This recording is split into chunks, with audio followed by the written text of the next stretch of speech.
No folclore brasileiro, entre tantas criaturas bizarras, existe um grupo diferente. Aquelas que nem sempre foram monstros sedentos por sangue, mas que hoje vagam em dor e agonia, sem qualquer traço de humanidade. Eu estou falando das pessoas amaldiçoadas, que foram condenadas a vagar pela terra em uma forma medonha. Nesse vídeo, vamos entrar nas profundezas sombrias dos piores casos de vítimas de maldições. Vá para um local bem escuro da sua casa, desligue todas as luzes e vamos pro vídeo.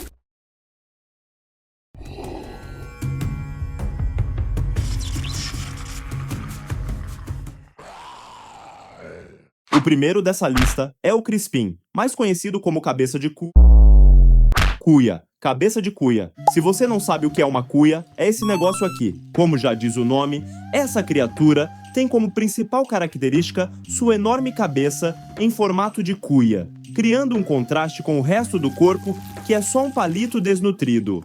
Ele costuma ficar submerso dentro da água ou correndo por trilhas em busca de vítimas que, ao encontradas, são atacadas sem piedade, especialmente se seu nome for Maria. O motivo disso tem a ver com sua maldição. A lenda começa com o jovem Crispim, um jovem pescador que morava às margens do rio Parnaíba. Ele vivia com sua velha mãe, que em algumas versões é chamada Maria. Assim como seu falecido pai, Crispim costumava pescar para trazer comida para casa, mas naquele dia em questão, ele não conseguiu pescar nada, o que o deixou bastante aborrecido. Não.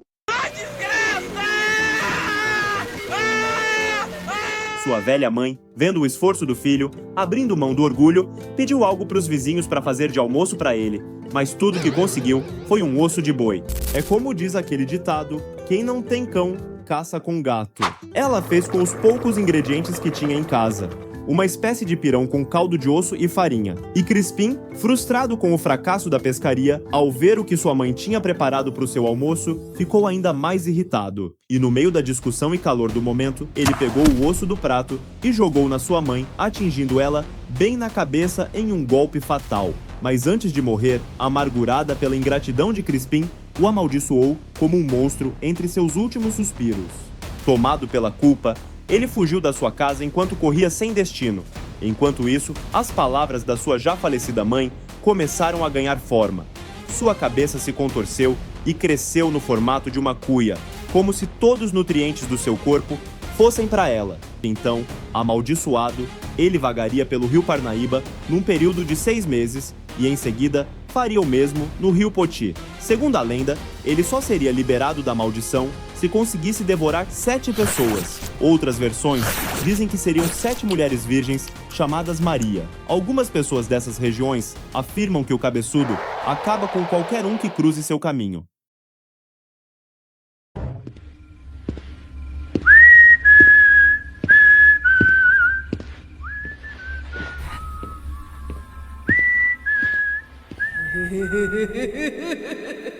Na calada da noite, um som medonho surge no ar.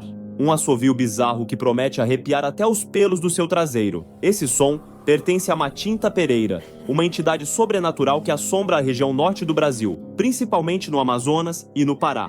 A descrição dela é de uma mulher bem idosa e assustadora, que geralmente anda vestindo um conjunto de trapos velhos e escuros. Se no meio da noite ouvir um assovio agudo perto da sua casa, há uma chance de ser essa criatura malévola, pois seu hábito é ficar assoviando em frente a casas, subindo em muros e telhados para perturbar o sono de quem estiver próximo. E a única maneira de fazer ela ir embora é gritar uma promessa garantindo algum tipo de oferenda. Comer picanha, sabe aquela parte com aquela gordurazinha passada na farinha?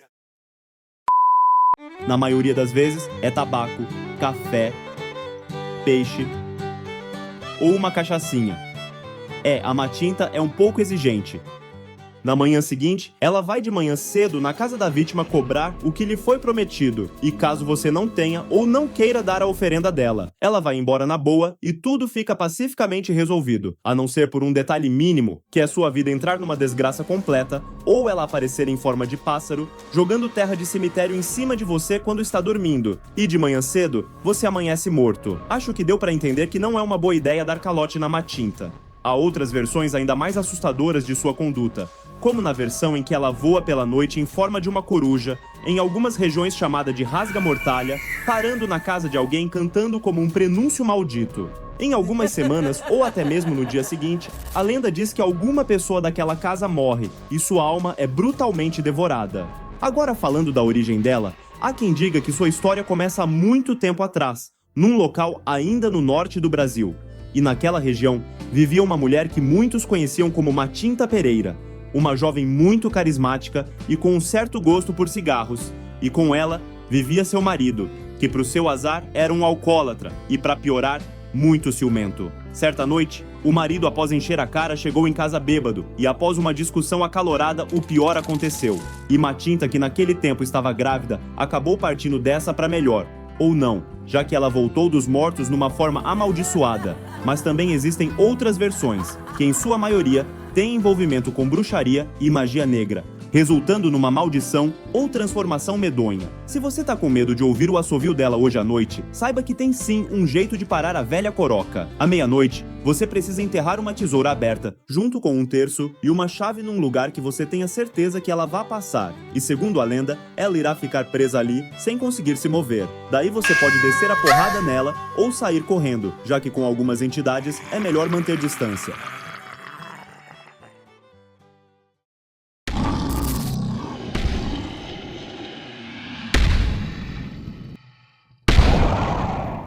No interior da floresta amazônica, existe a lenda de um monstro terrível chamado Mapinguari, uma criatura bizarra e colossal que caça e devora sem piedade qualquer coisa que encontrar pela frente, seja indígenas locais, animais e até os mais temidos caçadores. Segundo a lenda, ele é um monstro gigante com mais de 2 metros de altura, com uma resistência absurda a vários tipos de ataques, já que nem flechas, lanças ou até projéteis são capazes de sequer fazê-lo sangrar. E a razão disso é sua pele sinistra, que é tão dura como o casco de tartaruga e resistente como o couro de um jacaré, que dificilmente é vista, já que ele também é coberto de pelos espessos por todo o corpo. Das suas principais características, fica seu único e grande olho central e sua enorme boca estranha e descomunal, repleta de dentes pontiagudos, que fica bem perto da região do umbigo. Com seus braços enormes e unhas afiadas, ele sai vagando entre as folhagens densas da Amazônia. Apesar do seu tamanho, ainda é capaz de emboscar e atacar suas presas. Outro método peculiar é seu grito medonho que ecoa pela mata. Quem for corajoso ou burro demais em respondê-lo, acaba virando petisco de monstro num piscar de olhos. Há quem diga que ouvir o rugido também pode provocar morte instantânea. Segundo pesquisadores do folclore, uma explicação lendária para a origem do Mapinguari é que ele seria um índio, um pajé que cruzou os limites da magia negra em busca da imortalidade, mas no processo foi amaldiçoado, se tornando essa criatura medonha.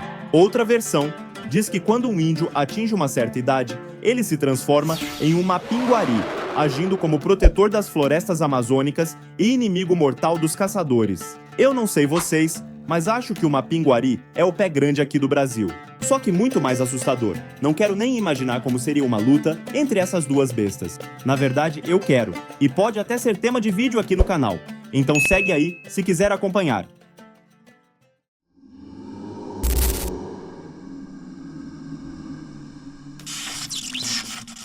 O corpo seco é mais uma lenda clássica do folclore brasileiro, popular no sudeste e sul do país. Ele aparece como um corpo ressequido, a ponto de mal ter pele nele. Seus olhos são como um poço profundo e cheios de agonia, que fazem os pelos do seu corpo arrepiarem só de olhar neles. Enquanto anda, é possível ouvir seu gemido de agonia e raiva, acompanhado do som de ossos quebrando como gravetos. Acho que você concorda que a aparência desse bicho feio é realmente assustadora.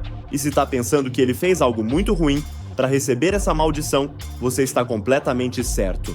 Segundo a lenda, tudo começou em uma cidadezinha pacata. Na verdade, nem tanto assim, porque ali morava um homem que tacava o terror na região. Não é dito muito sobre suas características físicas ou localização exata de onde morava, mas uma coisa era certa, ele era terrivelmente mau. Toda a cidade temia e odiava esse homem que prejudicava qualquer um que cruzasse seu caminho. A única pessoa que ficava perto dele era sua mãe, que morava com ele em uma casinha isolada dos demais, mas que até ela não foi capaz de extrair nem sequer um pingo de humanidade do seu filho, que por causa de uma discussão acabou tirando sua vida. E isso foi a gota d'água para a população que, enfurecida, o caçou como um verdadeiro monstro e cancelaram o CPF dele.